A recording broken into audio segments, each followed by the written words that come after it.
আসসালামু আলাইকুম। শুনছেন সংবাদ শিরোনাম।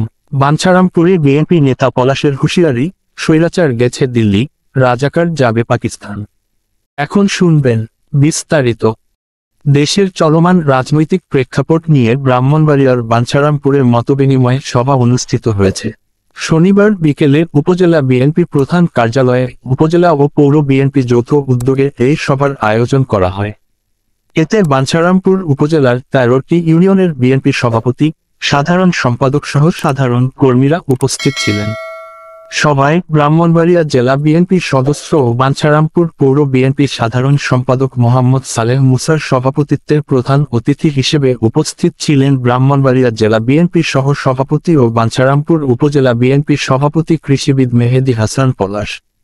প্রধান অতিথির বক্তব্যে পলাশ বলেন, কথিত দলগুলো বিএনপির নামে উদ্দেশ্যপ্রণোদিত অপপ্রচার চালিয়ে ষড়যন্ত্রে মেতেছে, কিন্তু বাঞ্ছারামপুর উপজেলা বিএনপি ঐক্যবদ্ধভাবে এসব ষড়যন্ত্র প্রতিহত করবে। তিনি আরও বলেন, জনগণ বুঝে গেছে কারা মিথ্যাচার করছে। এনসিপি ও জামায়াতের মিথ্যা নাটক আর চলবে না। স্বৈরাচার গেছে দিল্লি, রাজাকার যাবে পাকিস্তান, এটাই জনগণের প্রত্যাশা।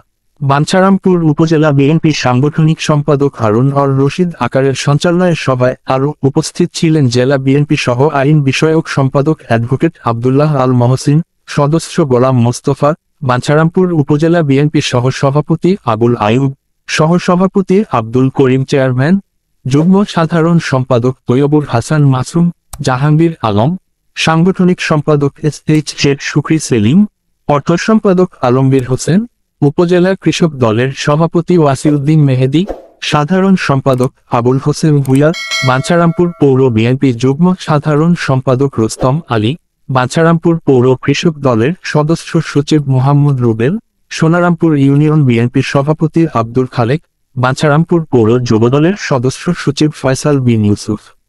সভায় নেতারা আগামী দিনে দলের নেতাকর্মীদের আরও সক্রিয় হয়ে গণতান্ত্রিক আন্দোলনে যোগদান করার আহ্বান জানান। চাঁদাবাজি, সন্ত্রাস, দখলবাজি কোনো কিছু চলবে না, চলতে দেওয়া হবে না এবং হবে না। তবে যেভাবে ঢালাও বলে বলা হচ্ছে তা সত্য নয়।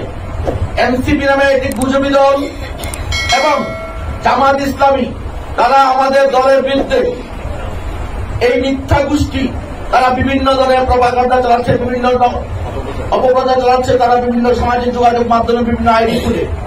আপনারা একবার চিন্তা করে দেখুন, তাদের যে শীর্ষস্থানীয় নেতৃবৃন্দ ছিল, তাদেরকে যখন শেখ হাসিনা ফাঁসির কাছে ঝুলিয়েছিল, তারা তখন কোথায় ছিল? তাদের নেতাদের রক্ষার জন্য তারা কোনো কিছু করতে পারে নাই।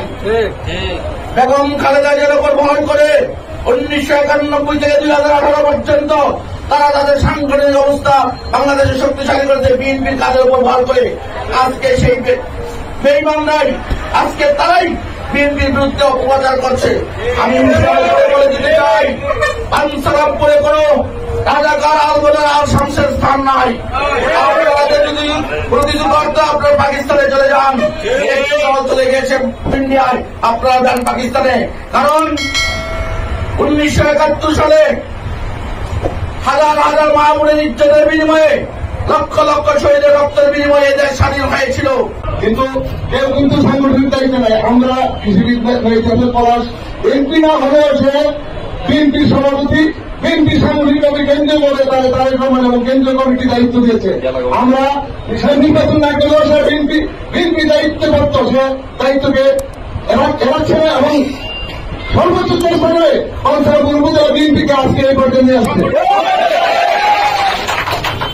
আমরা অনুরোধ করব, আপনারা সবাই যার যার জায়গা থেকে এই সরকারের জন্য এমপিকে সবাই বলেন, যদি এলাকায় আপনাদের এলাকায় যায়, আপনারা সবাই একসাথে বসুন। আজকে বিএনপির বিরুদ্ধে ষড়যন্ত্র হচ্ছে, বিশেষ করে বাঞ্ছারামপুর বিএনপিকে অন্য একটি দল নিয়ে যাওয়ার জন্য পায়তারা করছে। এইখানে অনেক বিএনপির যারা যাদের কোনো অস্তিত্ব নয়, তারাও তাকে সাহায্য করার চেষ্টা করতেছে। ব্রাহ্মণবাড়িয়া 24.news